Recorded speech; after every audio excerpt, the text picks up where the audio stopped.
last day events o mga huling mangyayari sa huling panahon bago bumalik ang Panginoong Hesus. Title: Ang hamon ni Satanas sa otoridad ng Diyos na mga sumusunod sa utos ng Diyos. Tinuligsa ng Diyos ang Babilonya sapagkat pinainom niya ang lahat ng tao o bansa ng alak ng puot ng kanyang pakikiapid. Ginawa ng Diyos ang daigdig sa loob ng 6 na araw at nagpahinga sa ika-7 araw na Sabat o Sabado. Pinabanal ang araw na ito at ibinukod sa lahat ng iba bilang banal sa kanyang sarili upang bantayan ng kanyang mga tao sa kanilang mga henerasyon.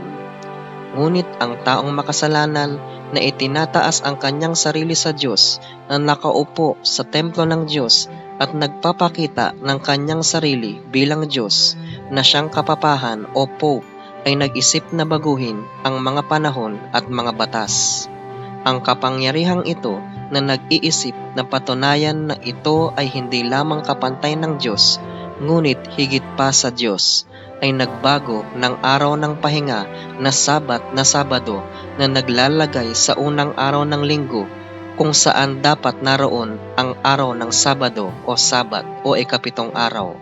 At kinuha ng mundong protestante ang relihiyon ito at nagkasama-sama at sila'y nagkaisa na itong kapapahan ay siyang kanilang sambahin at sundin upang ituring na sagrado na mas higit pa sa Diyos. Sa salita ng Diyos, ito ay tinatawag na kanyang pakikiapid na mababasa sa Apokalipsis o Revelation 14 verse 8.